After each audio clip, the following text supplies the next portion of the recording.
Yo, chat. We're live. All right. Let me get my mic on. My bad. No, the mic's on. Mic's on. Are we good? Hold up. The screen's not on. That's what's happening right now. Okay, give me 1 second.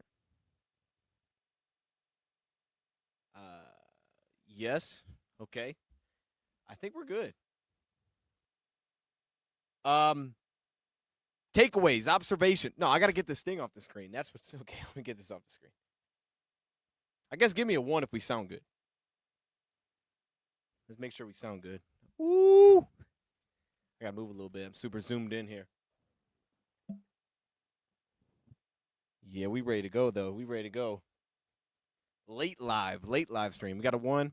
Let me pull up Instagram. I'll pull it up so I can check it out because I didn't know that was a thing. So I will find out what that is. Oh, goodness. Okay. I don't know why I leave this, by the way, as the background. I'm not sure what I'm going for here. I kind of like it. You see their screens, like this draft screen? It kind of looks like the way that I make my graphics. I don't know. Anyways, we're live, man. Day 8. Ooh, it's kind of dark. Let's just turn up the camera brightness. There you go. Day 8 of Lions training camp, the scrimmage before the first game on Thursday was today. Now, I wasn't there today. So if I was there, I would have had earlier content out. I wasn't there. So I couldn't get content out early because I had to wait for observations to drop. And by that time, I wasn't home. So it wasn't like I could really do anything about it. It's like, all right, I'll just wait. We'll just do a late live stream. That's cool. That's, it's going to be on and off all training camp long, I assume. It was tough to get tickets this year. So I assume it's going to be like that all the way through. But we got game day on Thursday. And I'm not sure what the plan is for content tomorrow. So I wanted to do something just to kind of recap what we heard today. And then, if you guys heard something that I didn't hear, let me know. We can kind of just talk through it, update anybody that didn't read through any of the observations or maybe just hasn't checked on anything. Okay, someone just sent me. Shout out to Alex. Alex just sent me an update. Before we get into any of these notes, let's see what Alex sent. I'm assuming this is about Terrion. This is probably the Instagram post, I would think. Let me see. Terrion on Snapchat. What? Snapchat. Hamstring with a straight face emoji. Okay. See, this is not good. Okay, this is I did hear it was a hamstring injury. But I feel like he's making a face like he's surprised, kind of. Like big eyes, kind of shocked a little bit. I don't know exactly what he's going for here. But this isn't good. This isn't good. The good thing is we got some time. Okay, we got some time. I'm going to be honest with you. I definitely want to see him continue to practice because he's looked really good to start. Days I was there, what we've read, it's been fantastic. I want to see him practice for that reason alone, just because I don't want to lose any momentum. Like, just ride the momentum, right? Carry that forward into the regular season. Let's just roll, man. I don't want because I feel like it's not that way. It's not that way with Rakestraw completely, but Rakestraw, man, it's just like, it's such a on and off, something pops up, and it's difficult. It's difficult to find the traction there. Now, Terrion hasn't really been in that situation, but I don't want that to start. So it would stink to miss him for a significant amount of time, but I would definitely prefer if it was like, hey, 3 weeks, I'm just throwing out a number there, 3 weeks, he won't be back practicing until the week before the regular season. I guess this would be perfect. Week before regular season, he could be ready to go week 1, and it's just he's probably not going to do much more until the season starts. If that was the case, it wouldn't be ideal, but I would actually be okay with that if you knew, like, he's probably going to be okay after that, rather than the idea of, like, okay, he's in, something's messed up, dig him out, a couple of days off. I don't want that. That on and off thing. I think that's just a mess for young players. Terrion's in a better spot because he consistently gets reps. Ennis is in a tough spot because he doesn't, so he needs this practice time. So I'm less concerned from that, but it's not great, man. And I don't know what the estimations are on a hamstring. I'm sure we'll learn more. We also have notes, by the way, from the coaches today. I did listen to a ton of those pressers this morning because I wasn't at camp. So I was like, just listen to these, see what they're talking about. There was a lot of good in here. We're going to talk about that, too. There's a lot of good in there to go through. The injuries do stink. I don't think Rakestraw is still injured, by the way. He's just been banged up. That's what it was, right? When I was there, he got banged up, and then he got back on the field. But it's just being in and out. It's in and out of the reps, in and out of the snaps. You don't want that to constantly be a thing. Something's always lingering. It's always something different. Like, you just hate that for those, specifically for those guys that aren't going to get snaps consistently during the season because they have to earn that role. It's like, well, how do you earn that role if you can't consistently get snaps in practice? Because now we're just looking at flash plays, and it's difficult to find flash plays, man. Dudes are too talented in the NFL to just out-athlete somebody and like, all right, man, that was all. Did you see that? It's like you don't have those guys, dude. You have to, like, have the little things dialed in. And it's great because I will say that we have seen seemingly a lot of the higher investments that the Lions have made have taken year after year progressions. Like, we've like, if you think about this, the last few top draft picks that we've made, of course, Terran Arnold, what it looks like now in year 2. We haven't seen him regular season, but what it looks like seems like he's poised to take a big step forward from year 1. So it seems like he truly has gotten better. Give him a lot of credit, but it seems that way. Jamison Williams, right? We've seen the steps, and now what it looks like is going into this year. Big steps there. Jack Campbell, from year 1 to year 2, big steps. It looks like he could be taking another step. So, like, all these early investments, while they haven't always had the immediate, like, wow, hey, they knocked it out of the park. Some of the second-round picks have actually done that, or even the mid-round picks. But they have had growth year after year after year, but they also typically get consistent snaps on the field, even if it is bumpy, right? You just kind of live with it. You lived with it with Jack. J-Mo was a little bit different because you didn't have to live with it because you had other pieces and he was coming in with an injury, but you just kind of go through it. And he went through his bumps in 2022. It was 22, 23. In 23, he definitely went through his bumps that year, but he was still out there. He still got good reps, so it's just tough. I don't know. It's just a little side note there. But I hope this isn't serious. Again, honestly, though, I guess the positive takeaway, I don't know that Terran actually plays that much in the preseason. So for week 1, Dan Campbell made it sound like no Tyleek, no Ratledge, not week 1 of the season, but for Thursday, no Tyleek, no Ratledge. Going to see a lot of young guys. So today's scrimmage was about getting the vets their snaps because they won't play on Thursday. And he brought up, I think, Atlanta, which I guess Atlanta's probably week 2. Actually, I should check on that because I don't even know what the Lions' preseason schedule is. That's one thing I have no idea what their preseason schedule looks like. Let me look real quick. Is Atlanta week? Yeah, okay. Atlanta's week 2. Yeah, August 8th. So that week he brought up as seeing those first-round picks. But it sounds like they're not going to play this week, having the extra preseason game. You don't really need to do that. It's actually just a great opportunity. I would say take full advantage of, number 1, getting those third stringers, like as third string, fourth string, like all those guys, as many looks as possible. Like, this is what this is for. See if they can make the team. 1, I don't really need to see the starters, and if we do, I don't need to see them early because I'd rather see them in a spot where they're more comfortable. Of course, the positive of doing it now is like, well, if something did happen, you got a lot more recovery time, but it's so short. Everything's so condensed. I'd rather not do it yet. I'd rather wait on that a little bit, let them be a little more comfy. They're comfortable out there with the plays that they're running, but this is a good opportunity for all the third and fourth string guys, those guys that are truly on the bubble, because a lot of these guys are still like, you got some of these dudes that are like, maybe it's injury related, but they're not even, you don't trust that it's going to be their day-to-day. You got guys in and out day-to-day. So, okay, let's get to some of these notes. If there's anything I'm missing, again, let me know. And then we'll also go to, but yeah, no Tyleek, no Tate Ratledge on Thursday. So I would assume no Graham Glasgow. I would think we might get a little bit of Dan Skipper. I don't know. I mean, he's playing as a replacement to Decker right now. It doesn't sound like it's going that well. But at the same time, he's going against Hutchinson. So every time I read that, like I'm a little bit like, okay, it's amazing for Dan Skipper. Because honestly, there's legitimately nobody better. There's nobody that I'd rather be like, hey, you got to go against this guy. Hutchinson is going to press the heck out of the inside wins. So you have to deal with that. And for Dan Skipper, that's the thing that I would want him to have to work with is like, yo, how do you deal with a guy that can rip, that can get underneath your pads, put a spin move, like those guys that can get inside, how you can deal with that, and then has freaky power where you got to deal with that speed to power, and you're a big dude and you're hawking over him. Like, how you going to deal with that? So it's like literally the toughest matchup he could be thrown into. So I feel a little bit bad when I see that stuff, but it's great competition. He may get some snaps though. I just wonder, but I wonder. I would think that if it looks really rough, that he could get some snaps because you're going to see a lot of Manu. At least at some point, Dan Skipper should get out there. I would let Manu is playing. He's just behind Skipper, and I think that's my guess is because I haven't been there enough to like give you a great sentiment on like, oh, well, it's clear that Dan Skipper's ahead of Manu. I don't really know that that's the case in terms of how they're actually playing, but I think that a lot of that's probably just based on last year. That's not to say that Manu didn't get better. They told us he did, but just because, Skipper played pretty well, you kind of come in where you were, and he was in a good spot for us last season. So I would assume it's just kind of more so based on that. But even if Dan Skipper didn't play the first preseason game, Manu would play a ton. Manu puts a good game together. At some point, you'd probably see some Dan Skipper. Or if Dan Skipper is really like, he's really struggling in training camp, which again is hard because he's going against Hutchinson a lot of the times. It makes sense to get a look at that. That said, though, that is a good side note.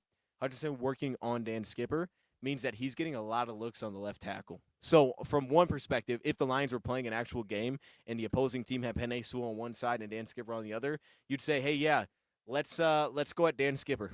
Let's put Hutchinson on that side. Make him deal with him. But on the other hand, I don't think that's the case as much. It sounds like John Moran's trying to scheme against our team. I feel like that's not the case as much. Maybe it is, as it is like, hey, we're going to get some legitimate snaps where he's more so aligned like a right defensive end this year, where he's playing a little bit more on that side of the ball rather than last year, when kind of in years past where he's lived on against your right tackle. Maybe we get a little bit more of those looks. Maybe just some different stylistic things of how we do things schematically this year that could change up a little bit. If we sign if we sign one, he'll stay healthy. Oh, because we have him, or because that's just how it works out? It's like, oh, okay, we didn't really need him. Let me get this water. Let me make sure this water don't spill everywhere. It spilled everywhere. All right, it's the bubbles, man. I love this stuff, but the bubbles are crazy. Manu is playing. Did I read that wrong? Manu is playing. Question: Williams for 1,500 next season, or Gibbs for 1,900 rushing yards? 1,900. I would bet on. If I had a bet, I bet JMO, because I think Monty's still going to get his. Like, that's not to say that I think Gibbs isn't taking another step. Gibbs has looked awesome what I've seen, but if we're going strictly rushing yards, I definitely bet on the passing yards. I just think you're going to get too many shot attempts. One of our players today, I think Brian Branch, maybe that was yesterday, he was like, get ready to watch Jameson kind of go crazy. Like, this is what he's built for with all the shots that they're taking with John Moore. And so I anticipate that he would have a much better shot of hitting that number, just because it's one of those things where it's like four more deep shots on what he typically does could get you to that number. Gibbs getting to 1,900, he would need 500 more yards. That's a lot of big runs you'd have to throw on top of that. There's a lot of snaps that he's already taken away from Monty, and Monty was hurt last year at times. So I would bet on Jameson for sure on that. Okay. What's going on with Terrion? How severe is it? I don't know how severe it is. I know it's a hammy. We just saw his post where he said hamstring. It doesn't seem great. I would assume it's not great.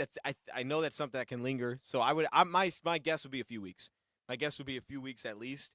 But I also thought the calf thing was going to be a little bit, it was like, hey, they're going to be patient. And then the very next day he's practicing. So my guess would be, especially if it's the same leg, 2 weeks. At least 2 weeks, my guess. And I'm hoping he's ready for week 1. I hate that, but that would be my guess. But I could be way off.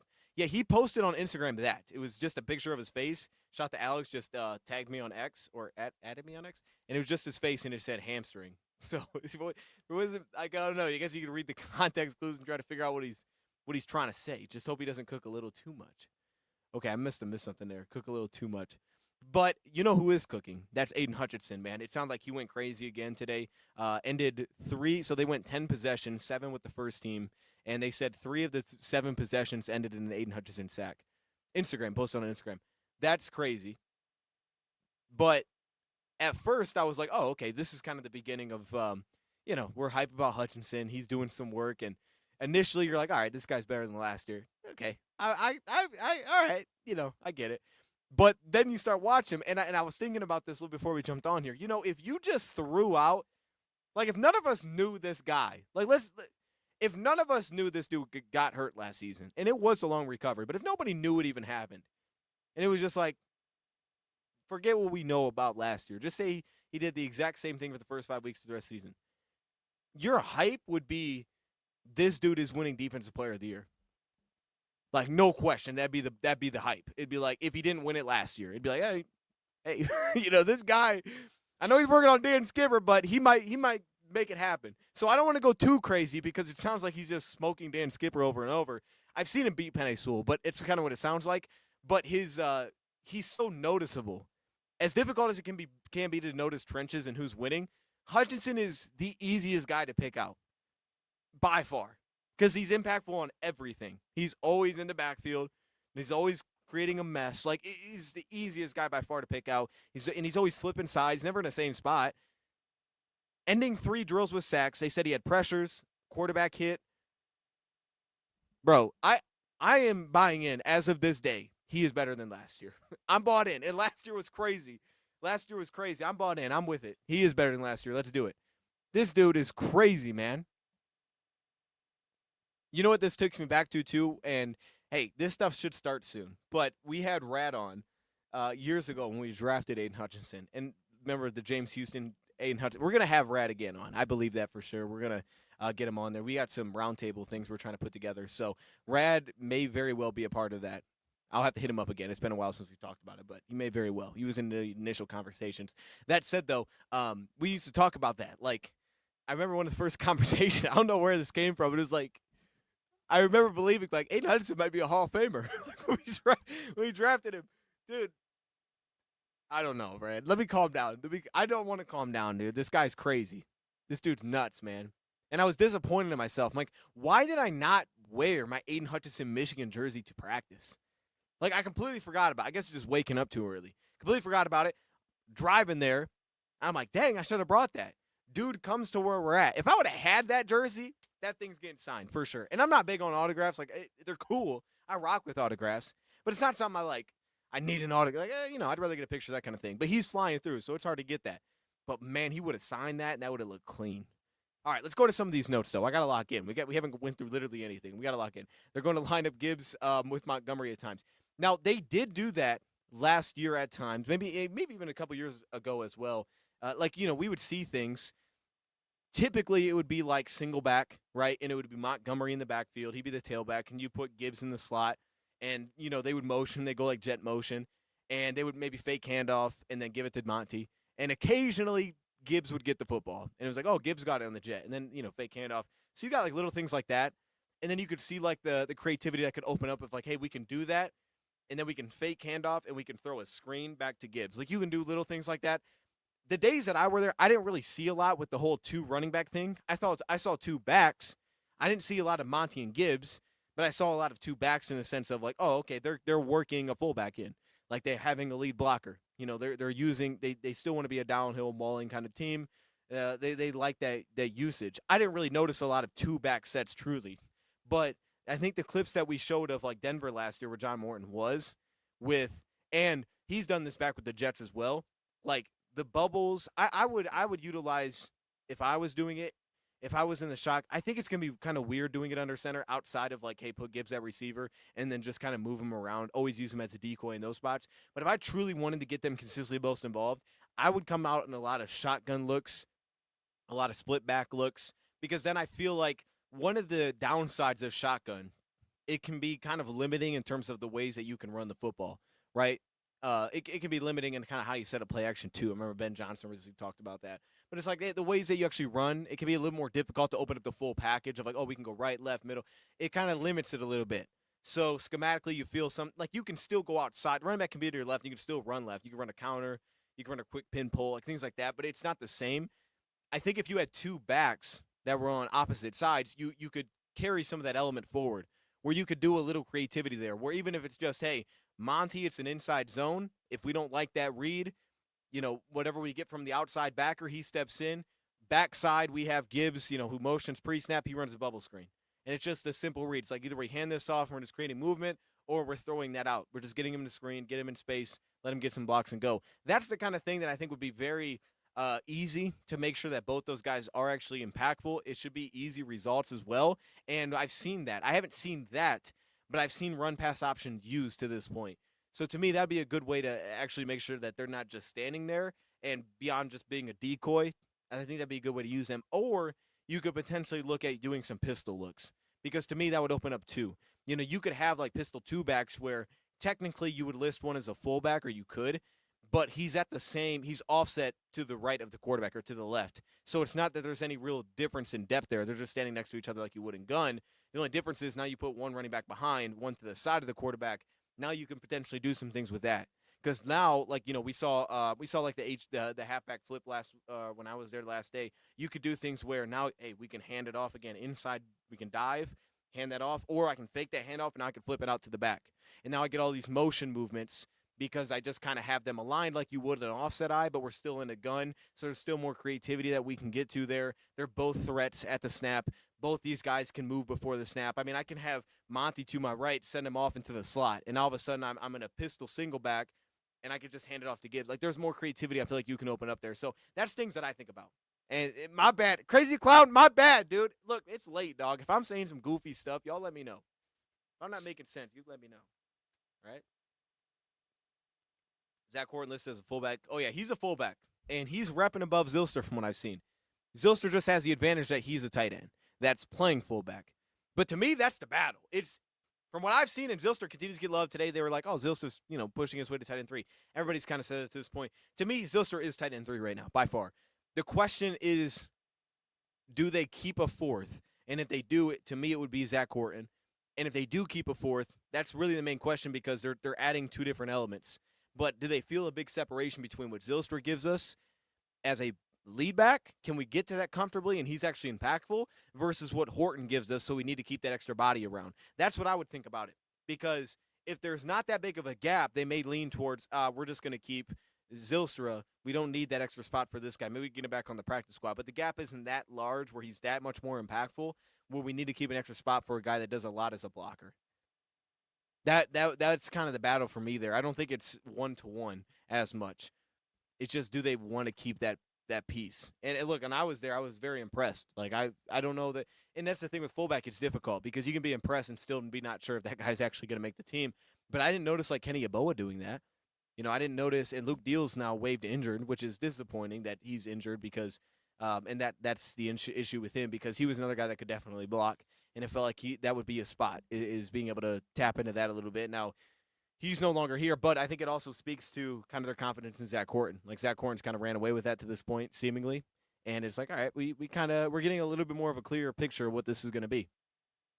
Albert Breer from Sports Illustrated: Caleb Williams has long ways to go when you watch the speed of the offense from the different quarterbacks throwing too many interceptions. Do you do any scouting? You're very knowledgeable. So I used to do scouting work. Here's the fun thing. So I know I brought this up a few times, but I'm going to do this as a side note anyways. We're working on 2026 draft stuff. I know I said the mock would be out before. It didn't happen. But I am in a good spot right now. I think I'm about 40-plus players in, so I'm in a pretty good spot. I haven't really ever dove into it this early, but there's a lot of guys, dude. It's just fun. It's fun because you're thinking of all the possibilities, and, like, I can't help it every time I watch somebody think, is this a Lion? Like, you know what I mean? Like, does this guy fit the Lions? Like, I'll give you an insight today. Today I was watching, just as a side note, an outside linebacker that also can play a little. He can dabble in some off-ball. He's typically looked at as an edge rusher, a little bit undersized. And this was, where's his name at? Hold up. David Bailey out of Texas Tech. So he's a transfer from Stanford. If you haven't seen him, maybe check out his highlight reel. All right. I was watching him today, and I'm like, because you take all the little notes. Dan Campbell said, we'll get to these notes. Dan Campbell told us today, before practice, he was like, hey, if you're a rusher, these guys can get opportunities. It sounds like Nate Lynn ended up having the inside pressure. Nate Lynn's interesting because he's got a lot more agility at the top of his rush, and I think most of our edge rushers do. So he can open that up. He has a pretty deep toolbox from that perspective, more so I think a lot of our guys. So he can open that up. And we heard Dan Campbell talking about, like, if you're an edge rusher, just running past a quarterback, that's not it. That's not it. If you're going to be running past a quarterback, you ain't going to be on the field. And it's essentially one of those things. Like, that's not what we're looking for. They've always looked for pocket collapsers. But it doesn't mean that you can't have outside moves. He just wants guys to be essentially on a line with the quarterback, right? So it's like we're just not rushing upfield, pushing ourselves out of the play. And that's a big reason that when I'm watching our guy here out of, man, I'm forgetting his name, David Bailey, I'm like, oh, that's what he does. Like, Dave Bailey's pretty good at doing that. So I'm getting a little hype. Like, maybe this is the guy. By the way, that went completely off topic. I don't even know what we're talking about. But Nate Lynn can do that. I'm excited to see Nate Lynn. Woodward Sports is here. How come you never pick up your son? Need to start paying your child support again. This is getting ridiculous. Oh, that's crazy. So here's the thing, right? It's 10:20. This is unnecessary. I was trying to get in and get out. Let me do this show. I didn't want these problems. I'm going to be honest with you. I didn't want the problems in the chat, but here we are. So, I appreciate y'all coming in, but let me put y'all on timeout real quick. We got to do what we got to do. Chat, handle business. Hey, handle business, dog. Do what you got to do. You know what I mean? This is crazy. I'm just getting bombarded with this immediately. And that's the thing, too. Like, there is no, oh, this is crazy. Yeah. See, now I'm getting gaslit. I feel like that's what this is. This is crazy. No, that's crazy because, Yeah. There's no, like, Yeah, man, it's crazy, dude. Like, I mean, I'm looking at everybody else in here, right? Let me go to the top. First, Hall of Fame. Okay, I don't know what that means. Yo, finally caught a live. I got a 1 in the chat. We're just coming in and talking about child support immediately. It's not even like a. This is crazy. See, now we're completely off topic. All right. Well, here we go. Man, I don't know who's running it. I assume it's easy, but whoever it is, man, I appreciate you being here. How you doing? It's clear to see elites versus the rookies. Watching Williams work and watching Tesla work is, I can't read. This year, hold up, that was a fire comment. I messed it up. It's clear to see elites versus the rookies. Watching Williams work and watching Tesla work this year in training camp, Williams is light years ahead. No question. And it's good. It's good. It's kind of the thing that I was saying in the beginning, right? The first-round picks have gotten better over the years, and they have taken steps year after year. That's why it's good that they're consistently getting snaps. But the growth that we're seeing there is going to be needed from Tesla. Like, there's no doubt that what Brad Holmes said was going to have to be the case with Tesla is going to have to be the case with him. But at the same time, Tesla's still winning. He's just not dominating like one-on-one drills from what I've seen. He's not dominating individually, but he was still winning. He was still impactful, specifically working with teams, because skill set-wise, he is still unique. And I do think that there's always a spot for a guy that has the feel, the body control to do it, and has great hands. And now, if you have that with a dude that's super slow and can't move, that's a problem, right? Because now it's just like, okay, but he's not getting open. But the thing is with Tesla, to me, Tesla wasn't a bad route runner coming out of Arkansas. Tesla was a good route runner. That wasn't he was elite. That's not like, hey, good route runner in college translates to put him against your one. Good luck with that. Like, no, that's not what that is. But it wasn't like he couldn't run routes. It was just a pretty limited route tree. But what he did run, he was good at it, right? There was some detail to it, some discipline, a little bit of savvy there. But he didn't get off the ball particularly well, right? You wonder about some of the upside there as well with that. And he didn't play that fast to me. So, like this comment right here from Steven. Tesla seems slow. See, this is the key. And I think it was said in our video, but this was the weird thing for me with Tesla. Tesla runs fast. You put Tesla on a straight line, the dude zooms, right? He can go. And he had those big broken plays where he has a great feel for that. By the way, strange note, we saw 2 days ago when I was there, my dad pointed this out. They were doing like a drill, and I never seen them do this. Maybe they have, I just missed it, where, they're running their routes on air, and everybody's getting a ball. Quarterback throws somewhere, the staff throws to somebody, but everybody's doing that. But they like work on the play breaking down. So play breaks down, boom, we roll right, we roll left, everybody breaks off it. So the receiver's got to react. Everybody sees him move. Now let's get towards the ball. That feels like a new drill. I feel like I've seen a few new drills, and that's fun, right? You don't want to encourage broken plays, but you want to encourage success when they happen. And maybe that's something they identified last year is like, hey, Tim Patrick was really good at this. And we all noticed, like, oh, hey, Tim Patrick's really good when things got off script. And Goff was a lot better when things got off script. A lot of that had to do with Tim Patrick. Plus, he was also scooting around. But we're doing this now as a team, as we're taking advantage of that. And Tesla had that in college. But Tesla, to me, didn't ever play that fast. Tesla, to me, I think I had it average, which is not – it's why the 40 times aren't play speed, right? They're two very different things. For me, yeah, my play speed was average with him. And that guy can fly.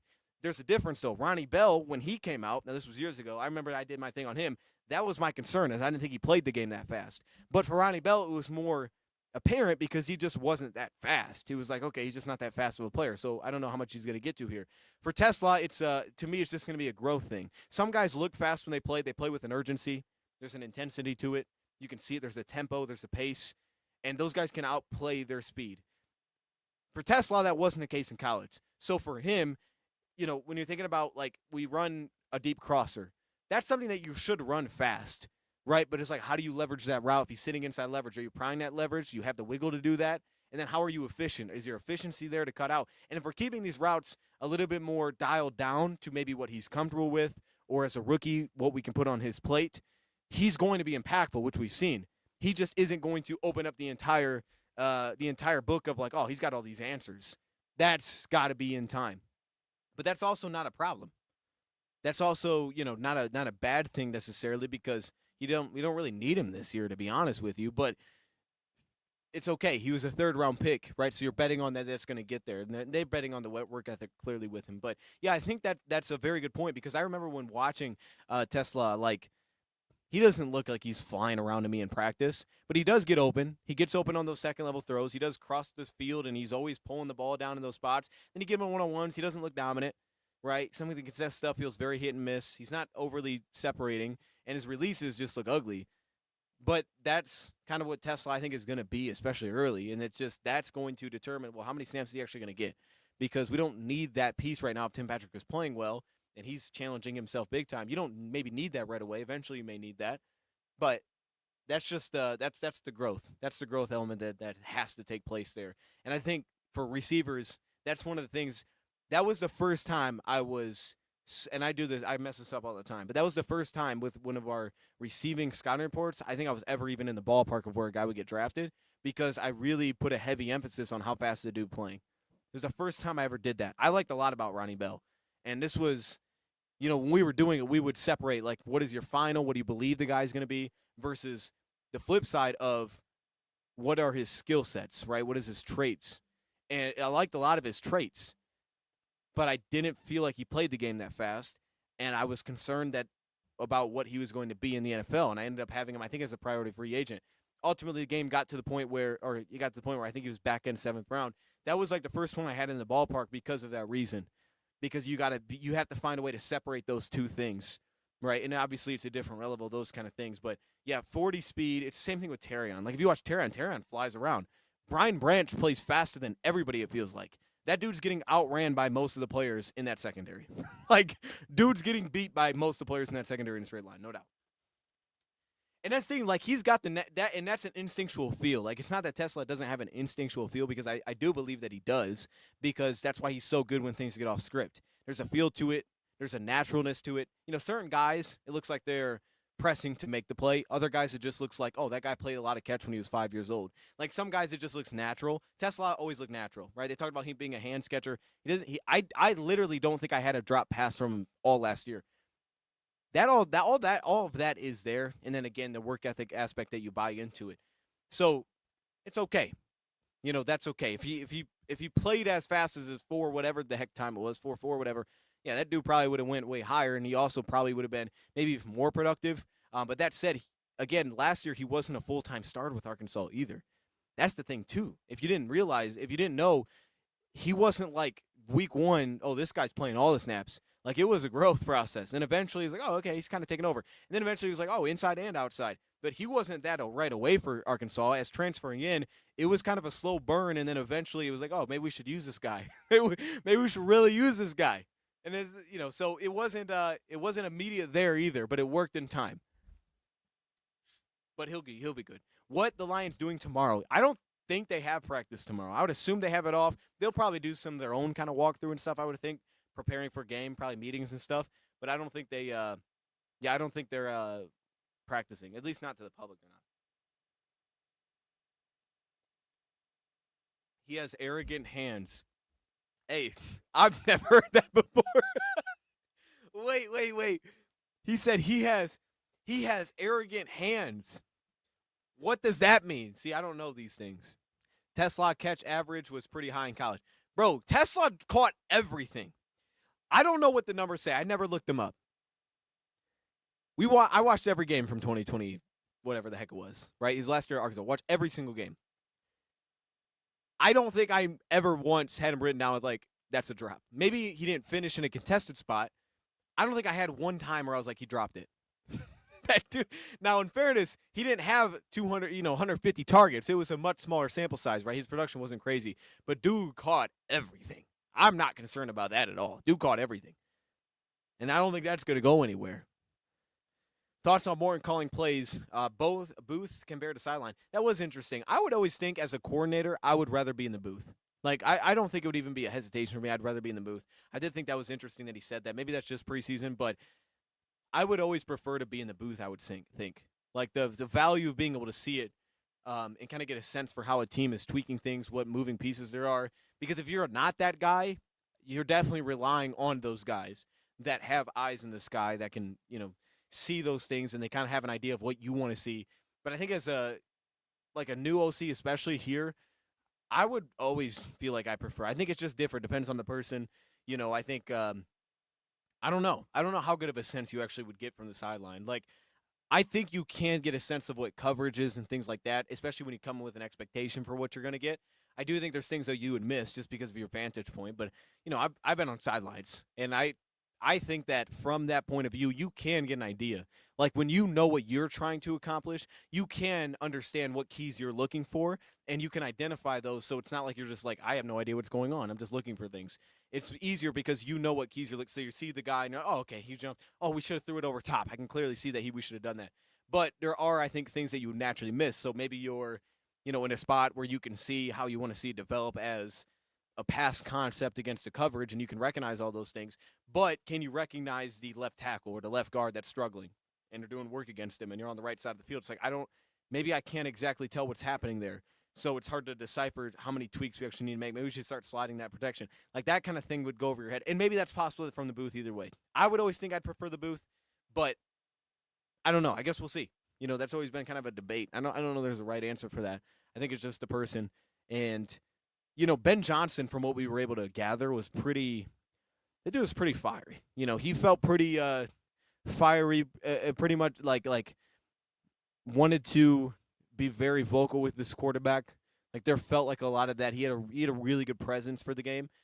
John Moran early doesn't – I don't want to say he doesn't feel that, but John Moran gives the vibe off that this dude is trying to figure out, and that's not to say that Ben wasn't, but his like main objective, saying that he loves sitting in the laboratory and just scheming his opponent, is just trying to identify like, oh, this guy's getting cooked. We're gonna start going to him, and just leaning on the full vision rather than the environment as much and kind of the feel of the game, but maybe more so of truly what he's seeing.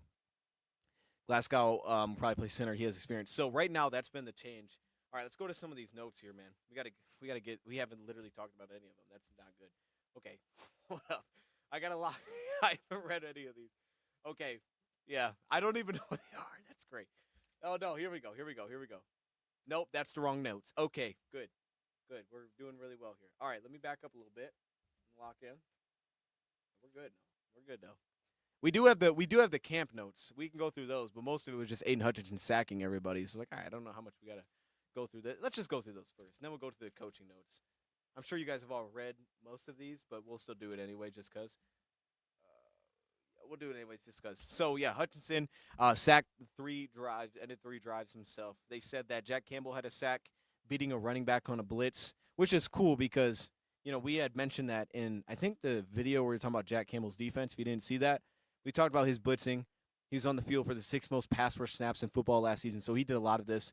I didn't think that he was a great blitzer, to be honest. But when he did win, it was either he would open up someone else as a stunt rusher because he'd crash down and clear out a lineman so he could open up a lane, or the flip side is he would actually beat a running back. And typically he's a handful to deal with because he's just powerful, but he doesn't bring a lot to the table, it felt like there. However, Jack Campbell has missed some tackles in one-on-ones, but he's gotten some notes a couple of times for being successful as a pass rusher to this point. I wouldn't be surprised if he's, becoming a little bit more slippery, because I think that's the next step to his game is just find a way. Don't be an elite linebacking rusher. You're not going to be that. That's okay. But one, be a consistent finisher, because that was your calling card out of college. So let's do that. Let's stop running past the quarterback. I'm sure they want to dial that in, so we need good angles. But 2, add a little bit more slither to your game, right?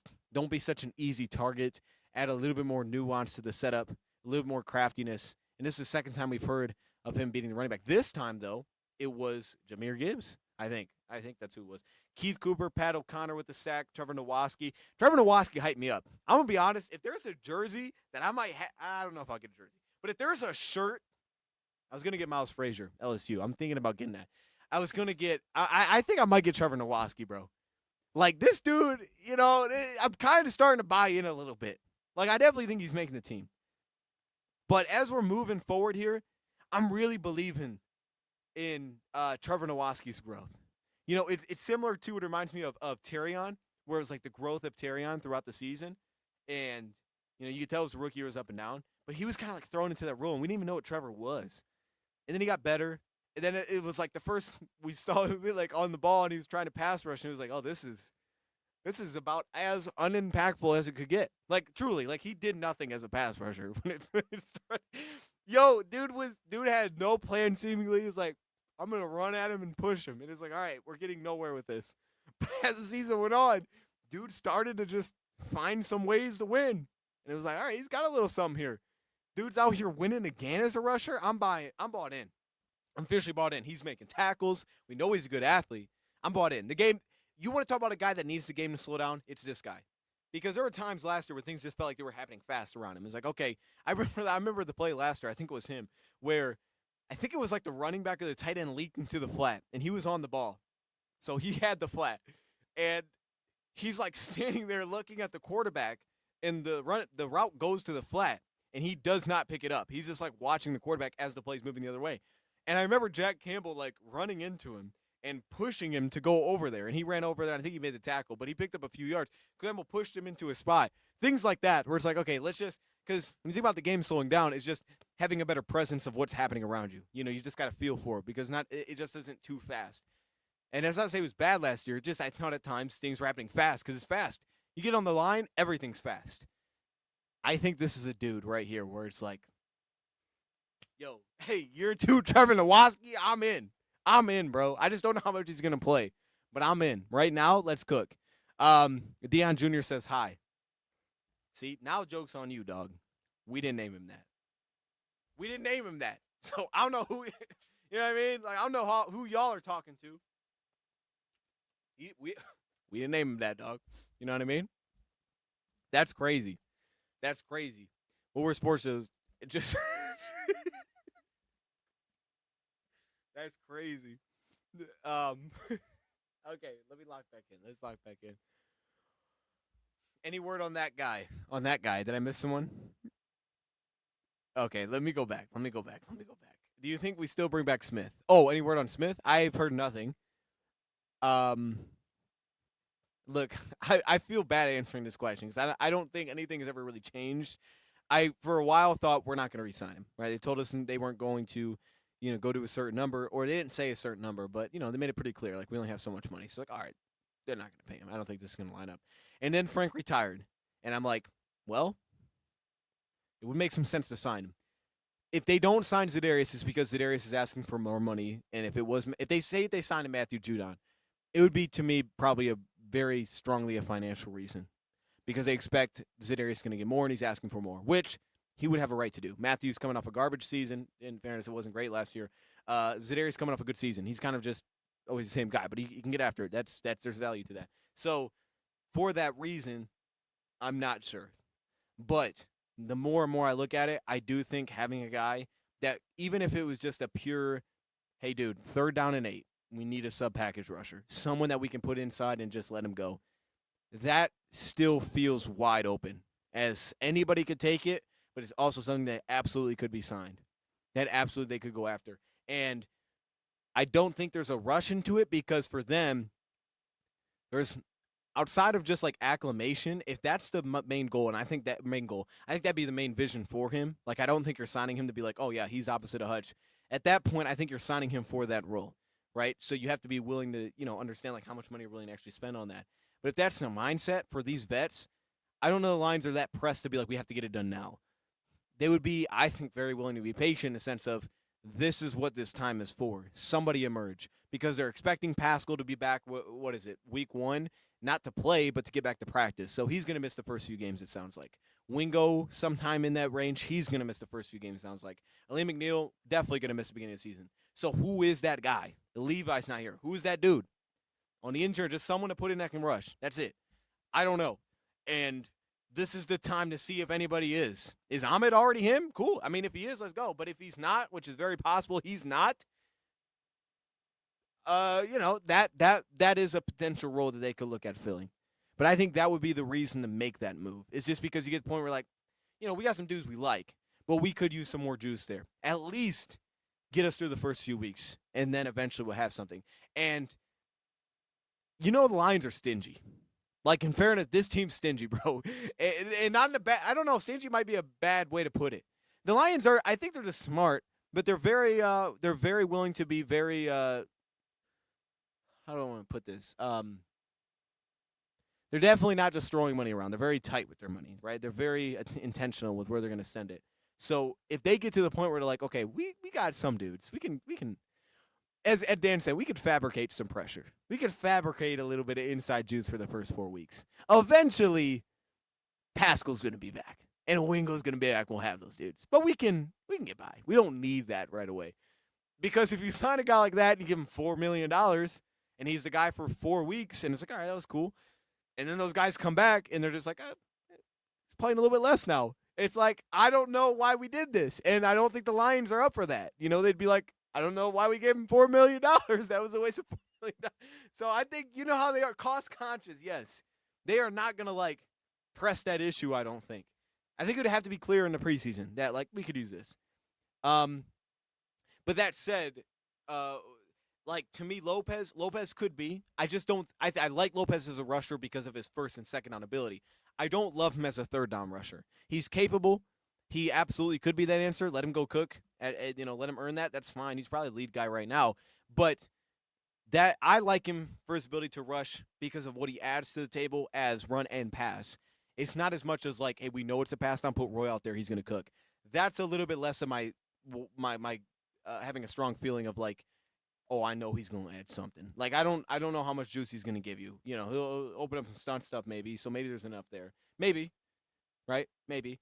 Okay, so Hutch cooked. A couple guys got sacks. They said the offense was off to a very slow start because of the pressure. Jake Bates made a 60-yard field goal, which is incredible. 60 yards. It sounds like he was up and down, but 60 yards is nuts. Like they just threw that in there casually. Like, hey, he made it from 60. It's like 60. I looked at it a couple times. Like, I read that correct? Oh, okay. I guess he did. So he made that. They had a 7-yard drive in there. The Jack Campbell had a run stuff, had the sack, which kind of threw off that one. Eventually, their drive got going. Jameer Gibbs for 4 yards. Gibbs for 4 yards. Laporta for 10 yards. St. Brown on play action. Gibbs for 4 yards. St. Brown twice. Gibbs broke a 20-yarder, and then Monty ended up punching it into the end zone. So it was really the ground game, which, look, man, if you got to deal with Dan against Hutchinson, you better have a ground game. Like, you got to be able to take some pressure off him, bro. You got to take some pressure off that passing attack because that's going to be a handful. It's going to be a lot to deal with. And I don't know what they were doing. I wish I was there for that reason because I don't know, like, were they trying to push the ball downfield? It sounds like they were just playing a scrimmage, so I wouldn't think so. But, like, how apparent was it that they're like, hey, dude, we can't really block here. So let's just make sure we get positives on first down and second down. Like, we can't afford to have nothing on first down. That's a problem. Now, that doesn't mean they were doing that, but the run interior defense to me was good the days that I was there. And, you know, I thought they were a big positive on the interior, and they should be. DJ had a play in there with Tyleek, with Roy. Like, they should be good on the inside. Jack Campbell, that they could have absolutely been slowing down the run, and those drives kind of stalled because it was like, well, if you're stalling that, and we're trying to get to that, and then, you know, we're not maybe not connecting on the shot plays, but I didn't hear anything about them missing on, but we haven't heard a lot about them connecting on them. And I know they were taking them when I was there. They weren't really connecting on them that much. I don't have an issue with them doing it. I assume it's going to still translate that they're going to do it because you kind of have to, but that's how they'll create explosives. But they've eaten in that second level, and that's always going to be their bread and butter because it's just conflict. It makes their under center play action make sense. It's Goff's money range. Like that's always going to be money for them is to live in that area. But they did score. They ended up scoring, and then I guess to end practice, it was Tim Patrick who scored a touchdown on a scramble from Goff in the back of the end zone. So they scored their last couple of drives. I think their last 3 drives they said they scored, right? Because they had the long field goal, and then they had 2 touchdowns. Laporta and Gibbs punched it in. So they ended up winning because they scored, and defense only gets 2 points for stops. But that's how the scrimmage ended up going. I didn't really read anything about the second teams. Said they had 3 drives, but I didn't read anything about it, so I don't know what they did. No clue. I mean, hopefully, I don't know. I have no idea. Let me see if I can find this real quick, though. Oh, yeah. Wait. 3. Have a great night. Crazy Clown, I appreciate you joining, man. You have a great night, too. Yeah. Appreciate you joining. Looking for Nitain Mutai. What's up with Nitain? That's a great question. And Thursday, we should have some answers. I'm going to be honest with you, bro. I have no idea. But Thursday should be good. Thursday will definitely give us an idea of what we're talking about. And I'm excited to see it. Like, the whole backup offense line. I want to see what Colby does. I want to see if Colby kind of finds a spot for us. He seems to be in pretty good spirits. I want to see how that connects together. because I think there still could be something there. I'm not completely giving up on him. Remember Kevin Strong? That dude's still around. I don't know. I do remember Kevin Strong, though. Kevin Strong was fire. Shout out to Kevin Strong. Kevin Strong was that dude.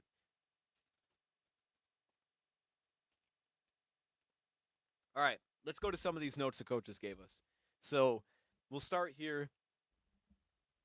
I think this was Dan Campbell first, who said that for the quarterback position, all he's looking for is for the quarterback to just make the right play, right? It doesn't need to be the big play. Just make the right play, even if that means we have to punt, because it won't be Goff or so him. And I think this is always the right approach based on what we've seen over the last few years.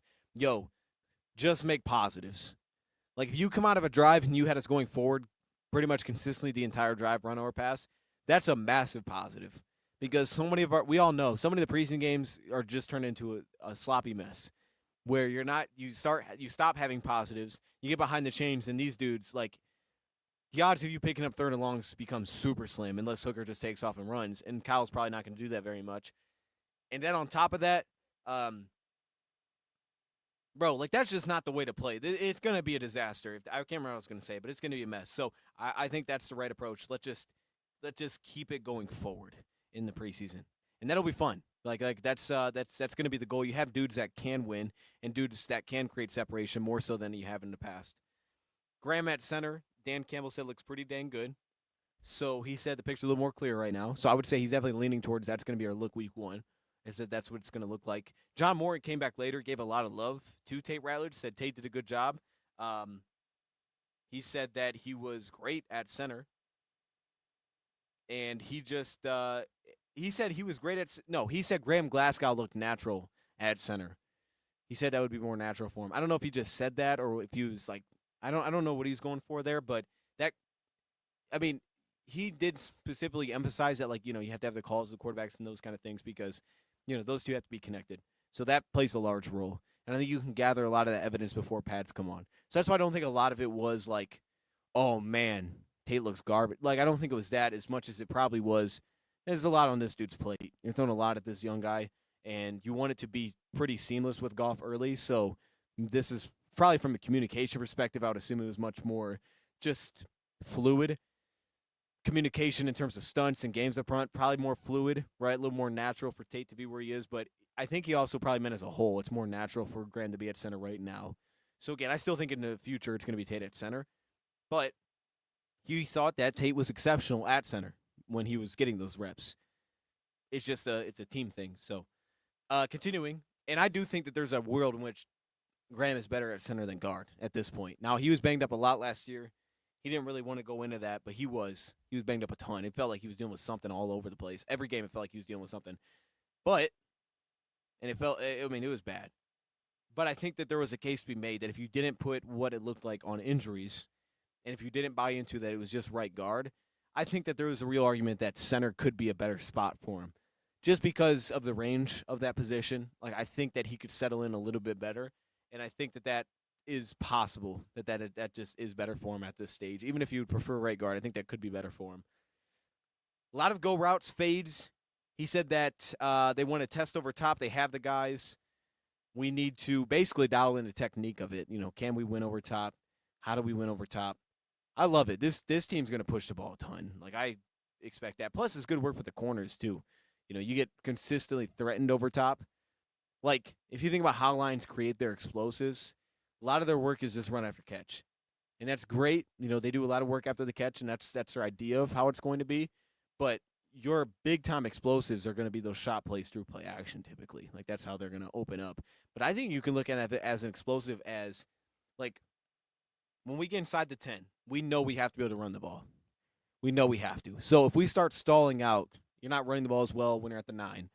And then at that point, your red zone efficiency drops. And it's been great, but then now it's going to start to drop. But if you're at the 16-yard line and it's not as much about that, that to me would be an explosive as these shots the lines are trying to take in those spots. One-on-one, find the matchup, push in the end zone now. That's the kind of area that I think about the explosives. The high red zone, the 24. Here's where we can take the shot to punch it in the end zone. Like, we're not even messing around. We're just going right for it. I think that's where I think about it because I think like the Tampa Bay game where, we're trying to run these screens underneath. We're not able to push anything down the field. and we're running these screens, and they're taking them away, and then everything just feels so condensed, and everything feels so tight. But if you can connect from the 26 on a shot play, that's your time to do it, because now the safeties, the field is less tight. Even if they're in a two deep look, you still can have windows between the safeties. You don't really have those once you start to get to the 5 and to the 10. So I think about the explosives in that sense. All these route combinations that they're doing, these bunches, these stacks, these compressed formations, as John Gruden put it. All of that, to me, needs to heavily be influenced when you get into that high red zone, because that's the spot where, one, you create a lot of confusion. Like the Lions would do it in the past as soon as they cross the 50. Right, we'd see it. They get to about the 40-yard line. You're kind of in field goal range, and maybe be like a second and short. And it's like, okay, now we're going deep. Right, this is where we're gonna get over top, because we don't want to get caught in no man's land. We're just gonna go for it, because we also know that we're probably gonna go for it on 4th down. And if that's the same mindset, this is where we take the shot. This is where we push it. I think that's where I look at these plays. Not as much as like your own 20. Like that can be a thing, right? It's great to have those, but I look at it in those specific instances of that's when you need to be able to push the ball down the field. And they're testing that right now. Let me make sure I miss anything. I don't think I missed anything with his specifically.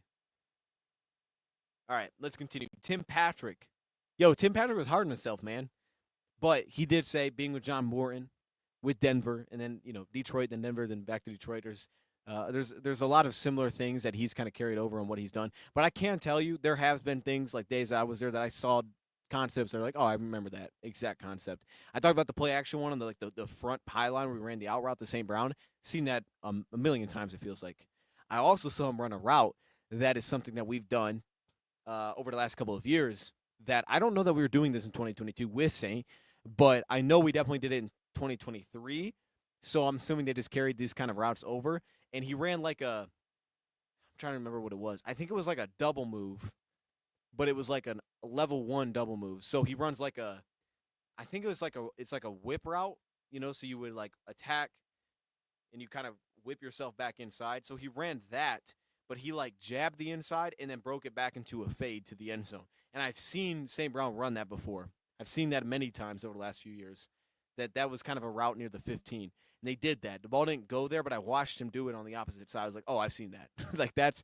I've seen him do that. So that looked like a carryover. Just that one, it's such a unique route that it just, and it's Saints route, that's, okay, I know what that looks like. Tim Patrick also said that Jamo's been doing a lot of his work in short yardage. He's doing a lot of his work underneath. They're expanding that route tree. That's where he's eating right now, is underneath. He's eating right now in that area, which would be great because, I don't know that Jamo's ever really – I definitely don't think he's ever eaten in that spot, but, I felt over the last year we kind of did a good job of figuring out how to use him without just being over top. How do we get him the ball? How do we connect with timing here? Everything's happening so fast. What routes can we actually run that makes sense, like these skinny posts and these – obviously the drags and stuff. They're working a throw, but you're starting to do things that Khalif could do. But when I saw him run, I think it was a whip route, and I thought he scored a touchdown. I thought it was a whip route. Something like that, but it felt way more complex than just a drag. The play took too long. Underneath, and he scored a touchdown. Seeing that was like, oh, this is different. And we've dabbled in it. If you remember the Minnesota game in Minnesota, where we would we just ran him on a flat, we ran a flood, but he was the flat guy, and we just threw him to a flat, and we just let him work after the catch. Jamo's been a dog after the catch. If he can have instances where he can't get going, and that shuts things down. But when he gets going, we've seen him be a problem with the ball in his hands. That dude's a kind of a handful to deal with. So when he gets rolling a little bit, he's a problem. It's just getting him going downhill, which is the key to that. So what routes allow him to get going? And I think we did a nice job of finding those last year.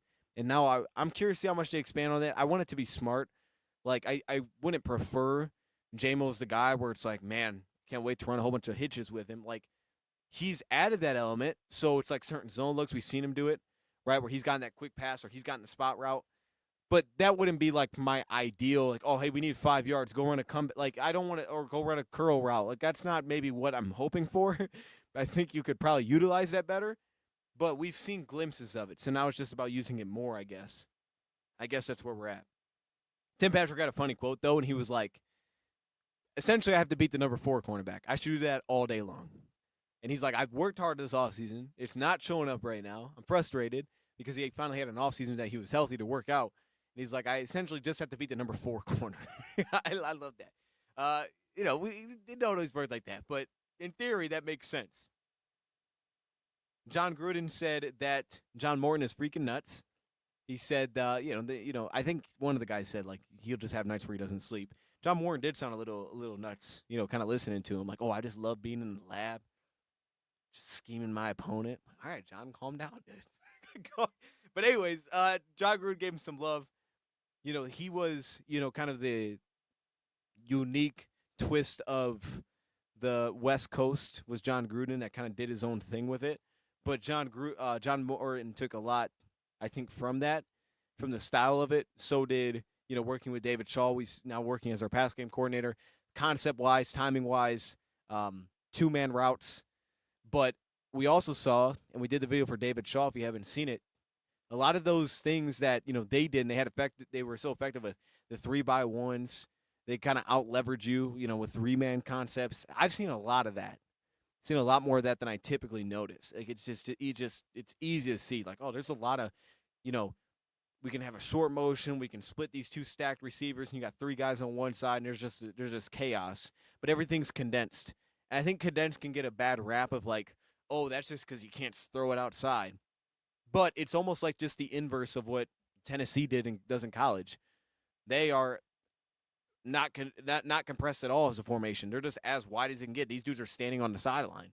It's just the opposite way to do it. You're just playing spacing differently. So now you're getting yourself a ton of space on the inside versus in this case, you're giving yourself a ton of space towards the outside because the hash marks are super tight in the NFL too. So it just makes more sense. That's where your room is.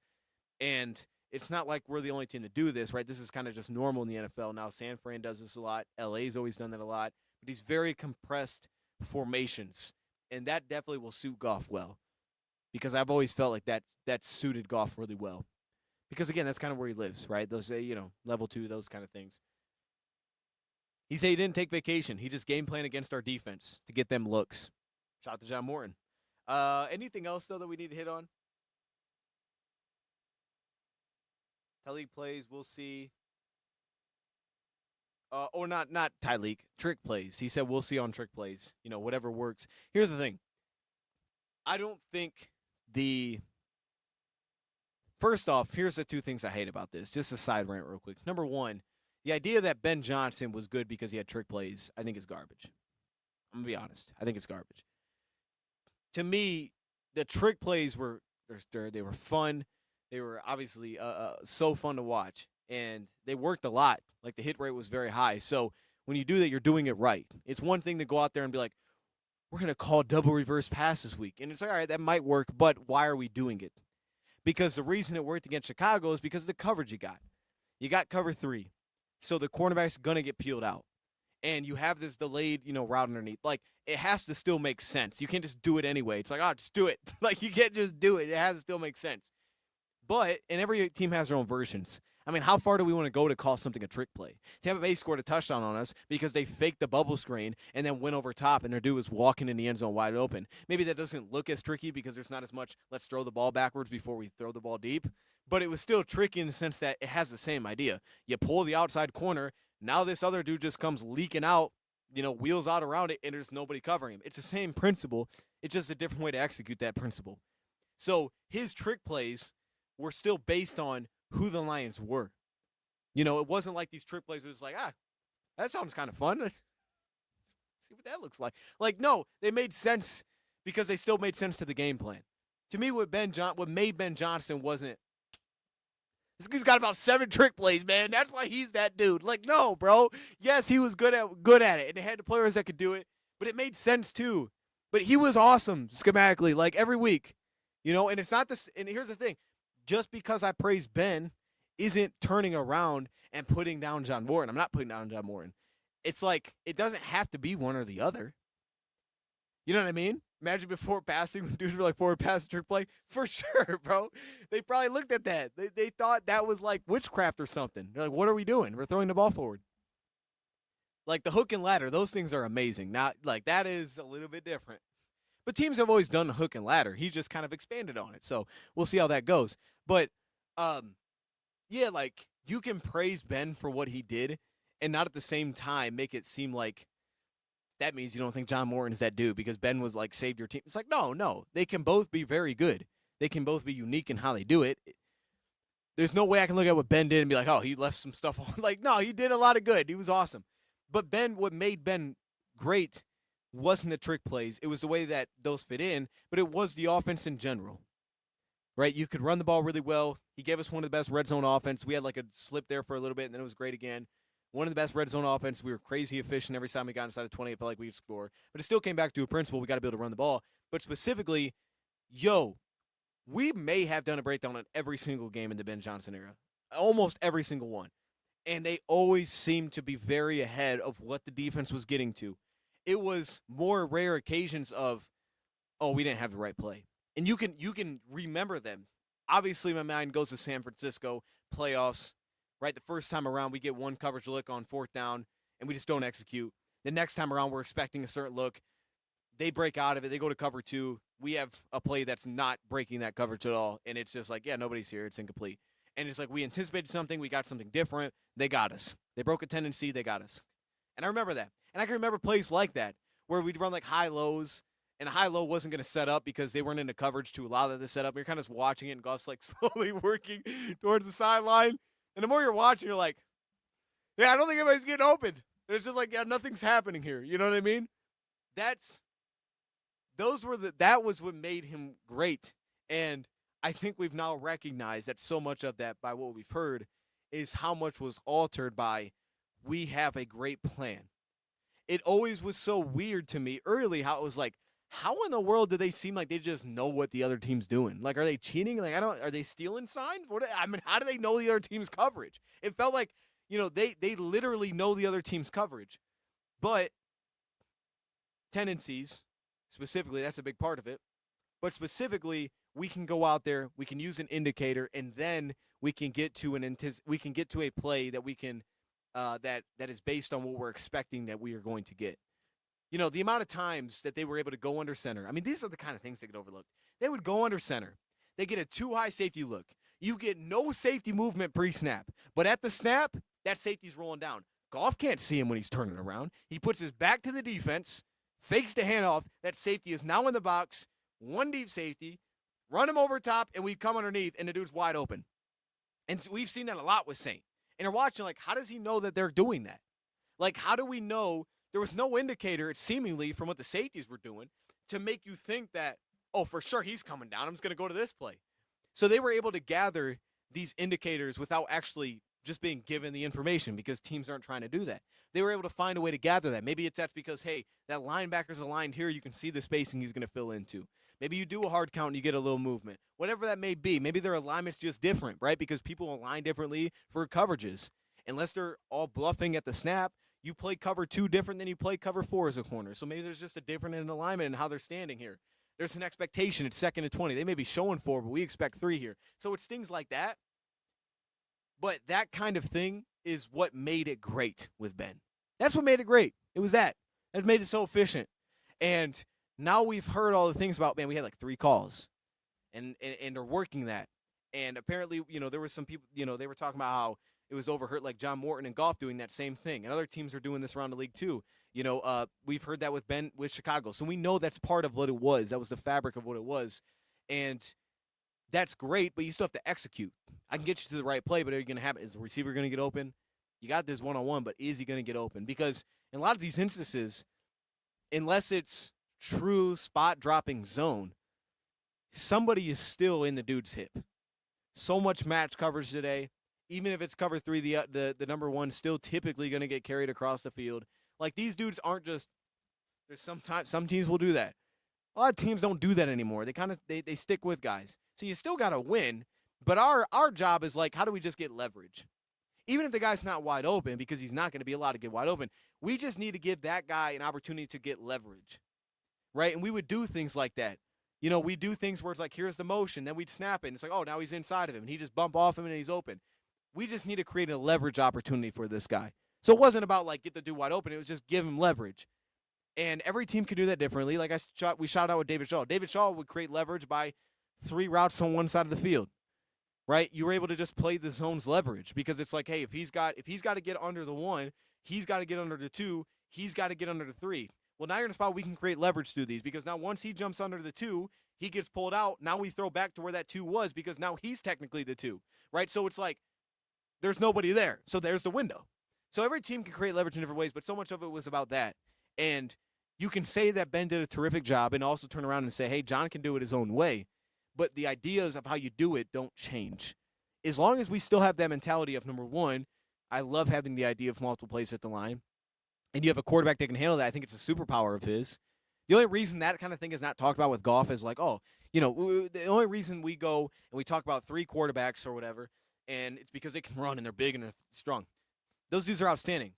But the only reason that's not brought up for Goff, or it's just like, or some other quarterbacks too, it's not to say Goff's the only guy, is because it can't always be grasped by just watching it on TV.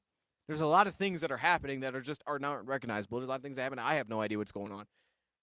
It's just things like that aren't recognizable to just somebody just peeking at the highlight. Like you don't know how it got to that level or how it got to that look.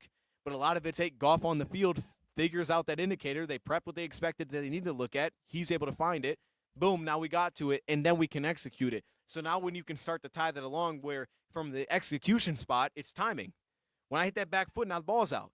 Like, I'm watching Jaocb Klubnik today. Jaocb Klubnik is all over the place in timing. All over the place. Some of these throws, like, dude, you can't throw that in the NFL. You can't do that. You know what you're seeing, but you can't keep holding the ball. The ball's just got to go. It's just got to release. You got to trust it. Like that throw Goff had against Buffalo, you just got to throw it. If he doesn't just let that go, it's just nothing there. But you just trust it. Okay, I expect to have a coverage here. Could have been picked, but it also worked. It also worked. So it's like these factors still have to come into play, but you can also have your own unique way of doing it. So I just don't like the ideas that are out there. Like that's the only reason Goff and certainly the other quarterbacks don't get that love. It's like people just don't know what's actually happening, right? If it was so easy for everybody to just be like, hey, everybody can do that. Everybody can read it pre-snap. Then the only separating factor would be just go get the most athletic dude and make him quarterback. That's all the draft would be. Every year Trey Lance is going number 1. It'd just be like, take that dude, he's your quarterback. Andy Richardson, every year find your Richardson.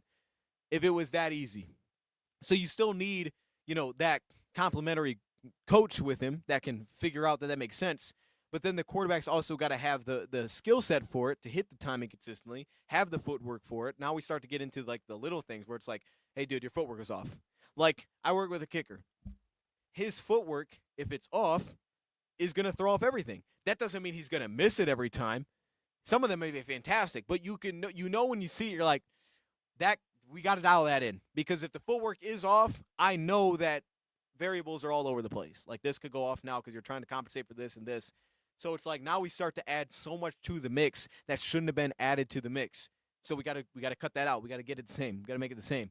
So for Goff, I remember there was a play in training camp on Saturday where he handed the ball, and I'm gotta be like, he's glazing. He handed the ball off, and legitimately, I thought he had the football. And this is nothing crazy, right? I was kind of far away too, but I'm watching him like, oh, he's not throwing it. I thought he had the football the whole time. Like, that's how similar the handoff just looked to a play-action play. I just assumed that he was throwing the football, and I'm standing there staring at him, and I'm like, there's nothing happening. Running back at the football. Those little things matter, and they matter for the offense because the offense plays that style. So, again, if everybody could just do that, it wouldn't matter. You just take the most athletic guy. He's every team's quarterback. Make Tyreek a quarterback. Why not? If he can throw the ball, just do that. It's just that's all it is.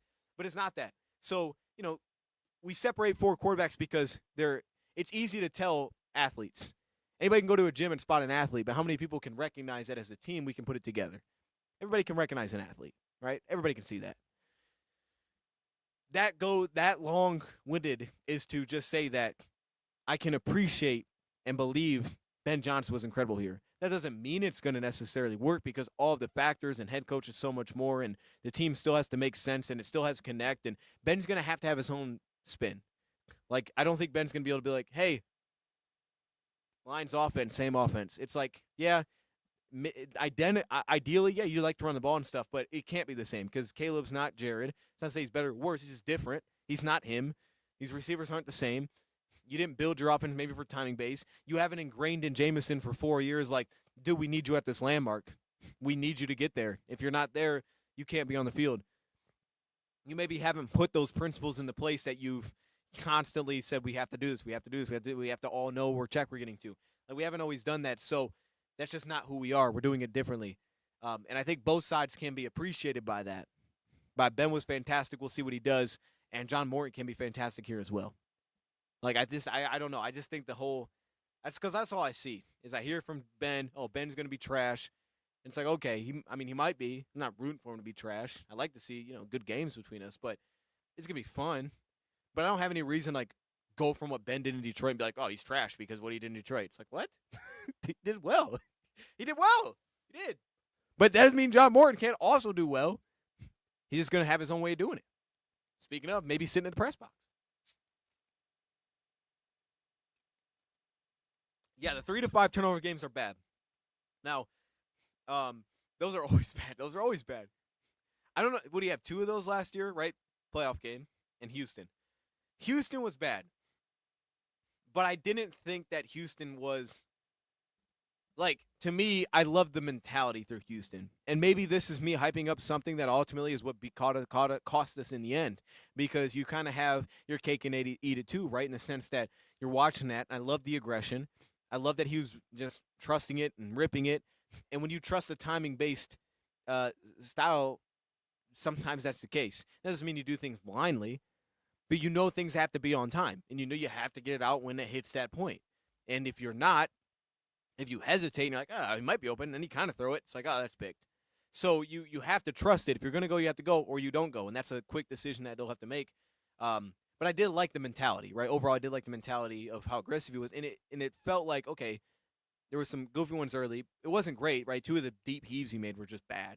But ultimately, it was like, okay, I like the aggressiveness. And it came back and it helped him because he finished well. The flip side is I thought the Washington game was very similar. The interception in the end zone before half, I thought it was a great read. Saylors still made a great play. Ball probably need to be out sooner, right? Need to be out sooner because you allowed him to recover. And cornerback undercut it. Made a great play. But the read, in theory, makes sense. I think it was quarters. You had it underneath, like, number 2. You had a deep post, and it was like, okay, he's out. Again, talking about leverage. Receivers got inside leverage. He's got inside leverage on him, and he's got no inside help. You put that ball up there. That's a touchdown, right? That on paper, that works. But something's a little off. It doesn't work. Picked off. It's like, oh, okay, that stinks. The worst one for me, that one was clearly the trying to fit the deep curl in where he threw it over the. That was just such a tight window that, to me, I thought that he saw it, said, I'm going to fit this in there. Defender flashed, and then he threw it higher, so he threw a pick. And it was like, that's not good. That was bad. The one in the end zone I wasn't too mad about. It was like, okay, whatever. Like, I was mad at the time because we left points on the board. That's why it stunk. But I wasn't mad from the perspective of what the decision was. Like, I understood the decision. That one was bad because that was a bad decision. Like, split decision, do cross your face. Don't throw it higher. Just don't throw it. He's just threw it. So it got turned into a pick 6. The one at the end of the game was just a force because the game was essentially over. And I don't remember what the other one was. But, that's the game. Unfortunately, Herbert had that happen to him too, I guess, right? He had 4 in a playoff game, had 3 all year. It's like, man. And again, that's not to take blame off the quarterback. Let's say Goff for the one that he threw was bad. It's like, yeah, that's a split decision, terrible decision. Like, just if he's going to cross your face like that and you got to put it higher to deliver that throw and it's already tight window, you just can't throw that pass. You just can't look at that and still be like, I'm still throwing it. Nope, that's where you got to be like, yeah, that's just not it. Live to fight another down. And he just threw it anyway. And Branch gave him some love today. Like, it's hard to pick him off because he'd rather throw on the ground. And that's one where it's like, I love the aggression because I think that's what makes us explosive. Like, when Goff's willing to do that, we're explosive because Goff's not going to give us – he may give us 1 or 2, but that dude's not going to consistently give us the explosives we want on deep shots by, one, having a dude consistently wide open, but mainly, like, play extends. Oh, what a throw, 60 yards. Like, he's going to have to make that early decision of that's the indicators there. He's going to have the leverage on putting the ball out. That way it makes sense and he can run underneath it. So I love that aggression because he needs it for those to connect, but at the same time, you still got to make good decisions. And then obviously you got to execute it, and everything can go wrong when you go deep. Right? There's so much more that has to go right in those spots. But anyway, Ahmed going to do anything you think? I think Ahmed will. I think he'll be a backup. I don't know how much he'll play during the regular season. He probably will because of injuries at some point. I think he's going to be good in the preseason. I really do. I don't think he's going to, like, cook dudes. It just depends on who we're playing, I guess. Like, we play Miami in a few weeks. He might go crazy in that one. But I think what he will do is he's going to play really well against the run. You remember Hutchinson, wasn't it his first preseason where he had that tackle for loss? I was like, oh snap! Like that, you can still pop against the run and be great and make your name there. I think for sure Ahmed's going to do that. I'm not setting really much of a bar for pass rush. I'm just kind of here to see what it is. Like I have no idea. There's nothing in camp that I've seen in a couple of days where I'm like, oh man, I can't wait to see him deliver this. And his college wasn't to the point where I'm like, oh, I can't wait to see him. Like it's just kind of like, all right, just seeing what it is, seeing where we're at. It's kind of almost just getting a sense of what's the baseline. What is this in the NFL? I have no idea. But I do anticipate he's going to play the run well. Specifically, he'll play one-on-ones well. Playing the run well from the sense of just being disciplined and getting to the right spot consistently, that'll be a challenge, and that'll be something he'll have to deliver. But in terms of just, like, handling tight ends and stuff like that, like, I expect that to be like, what he does. Maybe I can ask a guy that knows someone, see if they will confirm. Oh, did I miss something? Hold up. I missed a lot of comments. My bad. Eberflus, amazing DC, terrible head coach. McDaniels, great OC, terrible head coach. Man could be. He could be. Now, he could be terrible. And if we're basing, if the belief is it won't work because of maybe, from videos you've seen of him talking to the team and you're like, I don't think that he has the right personality for it. Hey, I can listen to that. I can listen to that. Here, that doesn't necessarily make it the case, but I'm open to hearing that, right? People have worked with, bosses and things like that, so they can have an idea of what, or a perception on what they think is going to translate well, or maybe they've been in that spot. It is definitely a different gig. So will it work? That's a fair, but I'm just saying from what I saw as coordinator, it's not like I watched him as coordinator and was like, oh, this guy was way overrated. Like, no, if I'm just basing on what I watched, like he was good at what he did. We definitely know that it doesn't translate. And the Lions, I won't say they – well, do I want to say they proved it? I don't want to say they proved it, but they definitely proved getting somebody with experience was the right move, finally, and Dan Campbell, and it definitely connected. But I'm just like I don't really have a strong opinion on whether or not he's going to be good. I don't know. I'm just not going to say he's going to be bad. I have no really strong reason to believe he's going to be bad. I don't feel like I have a good enough sense of how he will control that. Like, I don't think you have to be the big, like, massive to be, like, you don't have to be a big dude to be a great head coach. I don't think. Maybe you do. I don't think so. I just don't know how he's going to handle it. I really don't know. Like, how is he going to handle bad? But from what I saw as a coordinator, like, I feel like I had a good sense on that. And it's like, I thought he was good at it. So at least I expect that to be good. But no, I don't have a strong sense at all on how it's going to go. I have no idea. I just don't like how it feels like it has to be one or the other, where it's like, oh, obviously he's trash. It's like, John Morton's better than this guy. It's like, well, maybe he is, but he doesn't make the other guy trash at what he did. Like, he could be a garbage head coach for Chicago. It doesn't mean he was a garbage OC for us. Josh McDaniels or 2024 Ben. Who am I taking? I'll be completely honest with you, bro. If I said Josh McDaniels, dog, I have no idea. Bro. 2007? I wasn't watching football in 2007, dude. Maybe I was. I don't remember it. Was that with Randy? I feel like I'm off there. Was that with Randy? Like, that was the 16-0 year, right? I have no clue. Hey, shout out to Josh, though. On the real, 2007?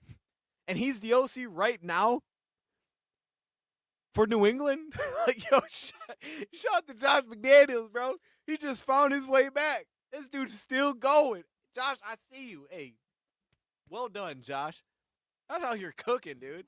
He's been up and down, but he's still doing his thing. Good for you, Josh. Hey, Dose, do you see Jackson Meeks, Z's nephew? I knew that. I was told that. I don't know who told me that. Somebody told me that.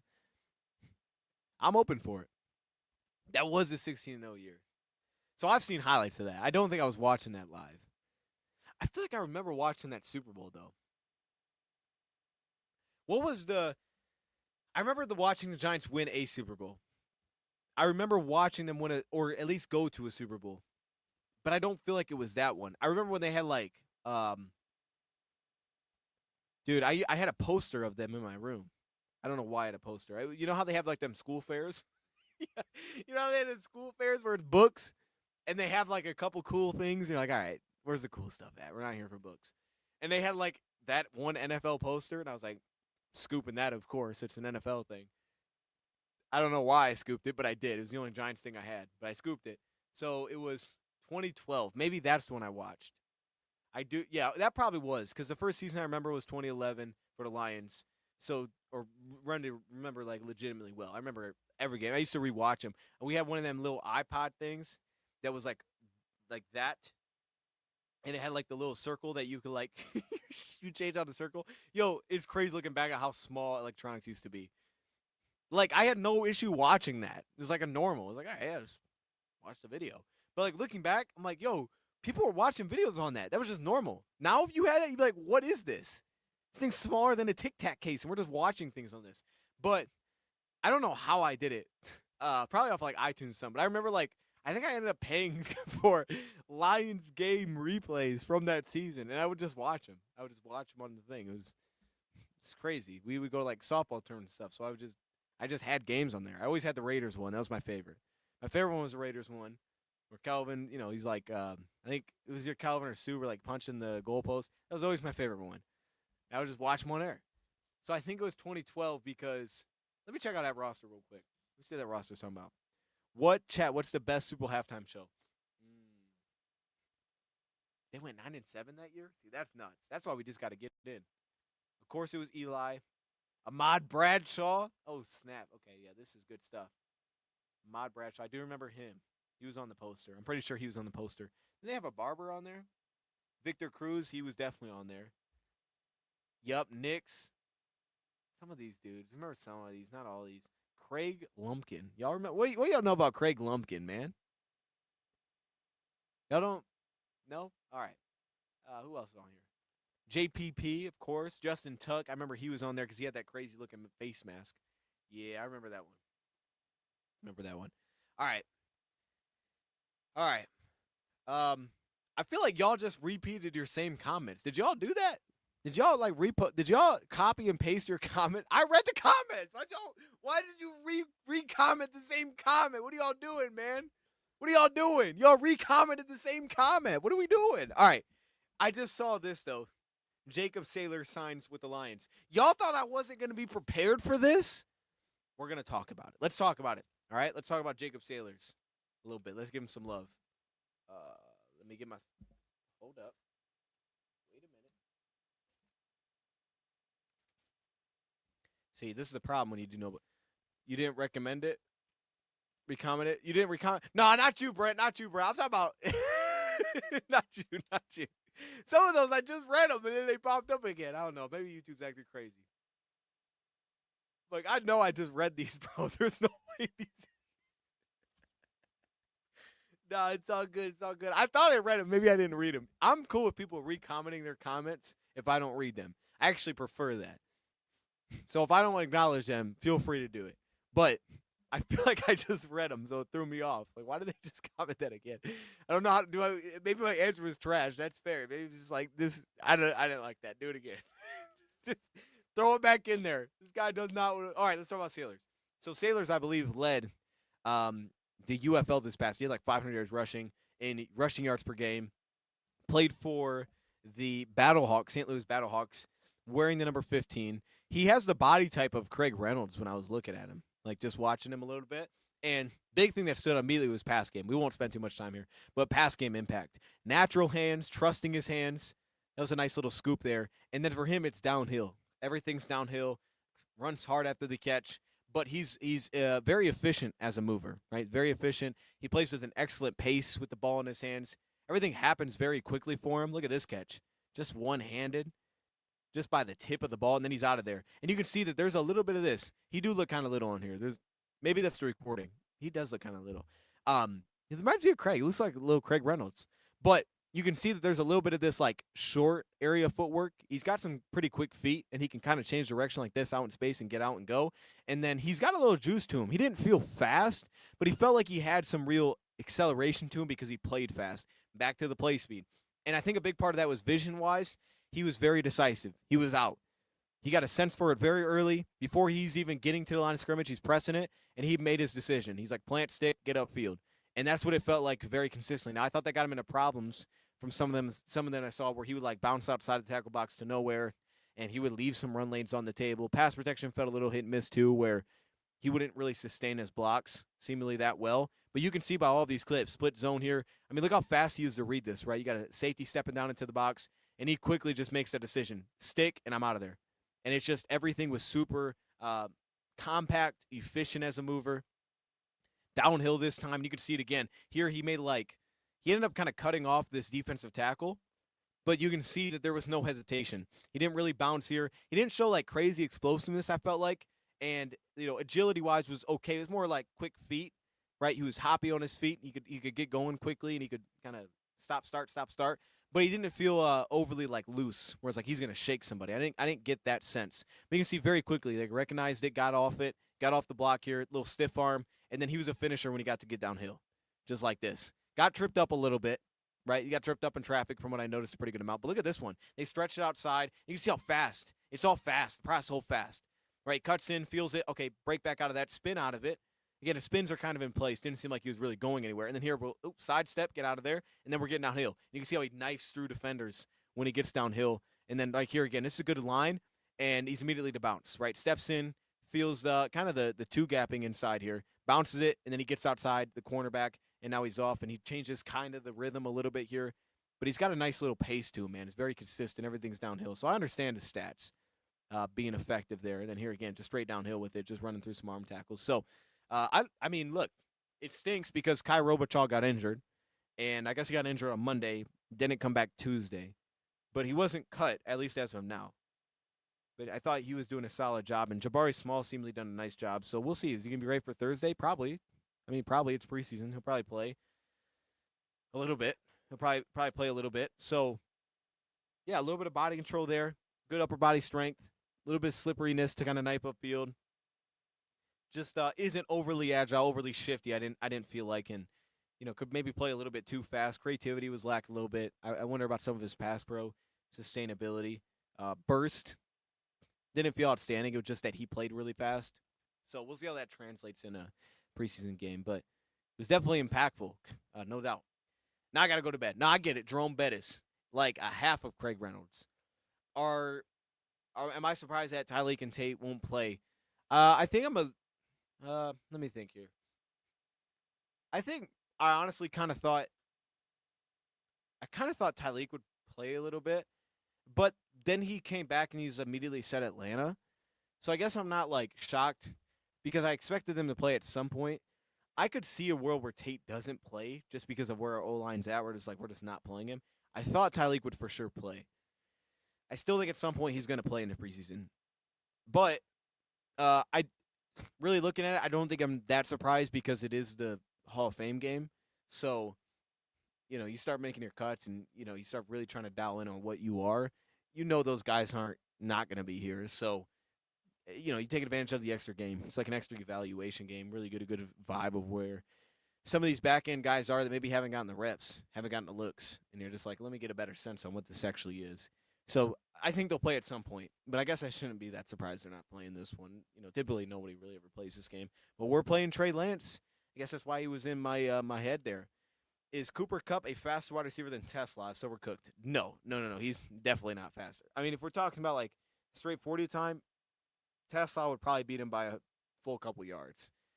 Play speed, maybe there's an argument right now versus right now, but I didn't think that Kupp was that good the last time we saw him. I didn't think he was that good the last year we saw him. So I'm not like as high on where Cooper Kupp is, but no. Not 40 play speed. I mean, look, man, it's like Cooper Kupp a couple years ago, I would have took Cooper Kupp because I think Kupp's in and out of his breaks. He's so efficient. He's got a lot of wiggle to him. Like that dude was so tough to keep up with. What about his speed, bro? Good luck getting hands on that dude. Tesla, you're going to slow down. You're going to disrupt him, especially if they're both working in the slot. However, now Cooper Kupp, I'd lean Tesla because Tesla can just run some over routes. He'll run away from guys. Kupp's not going to do that. I didn't think Kupp showed that much juice last time we saw him. So right now, I definitely say Tesla. Is Craig starting at running back? Probably, yeah. No Vaki, I would assume.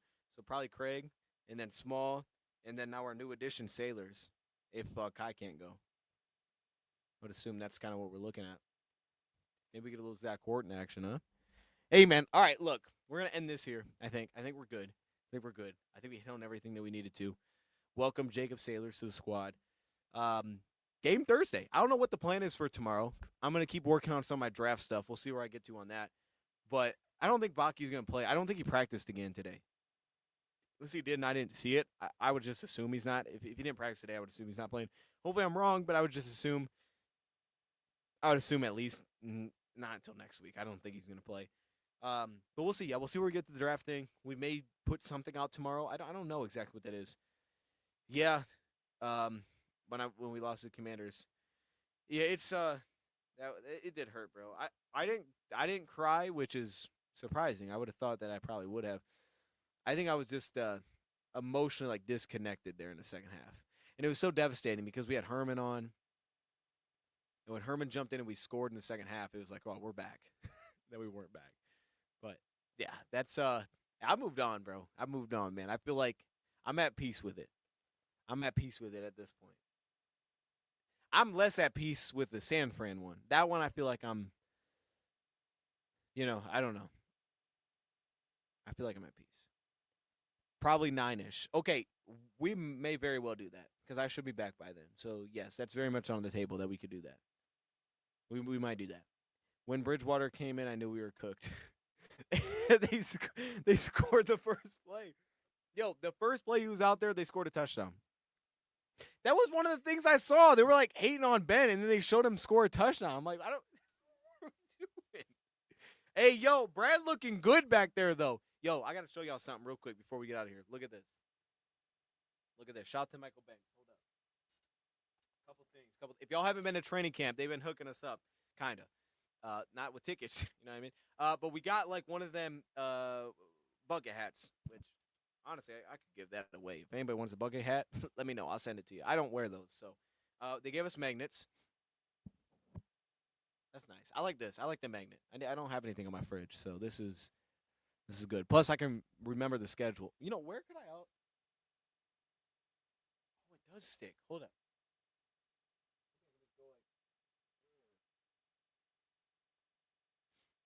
Yo, I kind of like that. Okay, I didn't think about that. So that. But here's what we're talking about, though. This is why we're really here. This thing is fire. All right. This thing is like high level. So there's a case. And this, when you see this, you're like, wait a minute, I got a ring?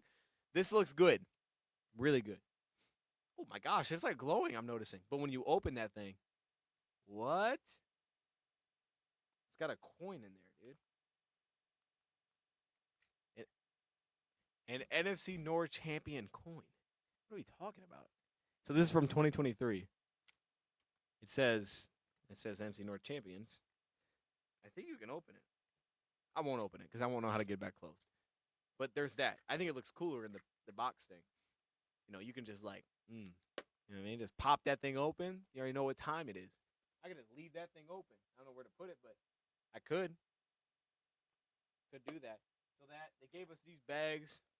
I'm surprised they gave us this. For the free day, they gave us a bag. I was shocked. It wasn't loyal member. But this is probably what's top tier right here. I haven't opened it yet. This is tough. It's hard to see. What we got? What are we talking about? We got Aiden Hutchinson, kind of like a statue thing. And I don't know where I'm gonna put him if I take him out of the box. I kind of like it in the box. It's got like a background and stuff, but it's big in the box, so I don't know what to do with it. But it looks pretty sweet. And then of course we got Brad chilling back there. When Bridgewater came in, I couldn't believe it. I'm like, no way. Yeah, that was scary for us. The Lions poster clip from the draft room for Tate trade tonight. Brad making deals. Ooh, they're hyping us up. So that's what it is? Wait, is that what the episode is? Yo, if that's what that is, oh my gosh. Y'all did us dirty making us wait. Oh my goodness. Okay, we got to react to this. No, we're spoiling it. We're spoiling it, bro. We're reacting to this right now. Let me know, where's your Old Spice golf deodorant? Okay, I didn't know that was a thing, but I will scoop that. Yeah, I didn't know that was a thing. Okay, we're reacting to this. Let me know if y'all can hear this, and then we'll get out of here. Audio, speaker. Yeah, we sound good. Let me know. Wait. Okay, so we went from 60 to 57. Went up 3 spots to make this happen. So you want? Okay, let me not read it. Just let it play. Let it play. What did you feel like he was falling? Yeah, oh, I agree with that. I think it's do need to get up to 50. You see what he said there? See, they were prepared, bro. They were prepared. They had an idea. You know, if he's falling, they were getting their linemen. It was not a good interior offensive line group, I didn't think, as a whole. It's better for us in the long haul. Like, this is our replacement in the long haul for friends. It'll be better for us in the short term, too, which now it definitely is. Do need to get up to 55. Do need to get up to 50. We were at peace with that as well, but we were very high on Tate Ratledge. So, are you guys gonna pick or you guys? Who is George? I gotta stop causing. I don't know who George is. Are you guys gonna pick or you guys would be interested in moving back to 6? George is still good. You feel better earlier in the rounds. It's like, oh yeah, he'll definitely. But then it gets a little bit closer and closer, and you see the offensive linemen, specifically the guards, that pool starts to shrink, and then you have some teams in front of you, some teams behind you that have that as a need as well. So George. Yeah, we're still interested. So 130 and give us 230 back. Yeah. Pick is in, Denver's on the clock. So we're gonna go up to 57. Perfect. Dog, they did us dirty with that clip, man. I thought there was gonna be more there. Okay, hold up. Let me just find out.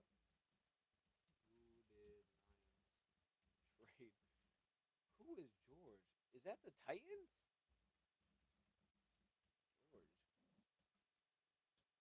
Broncos. Yeah, I don't know who that is. I don't know who that is.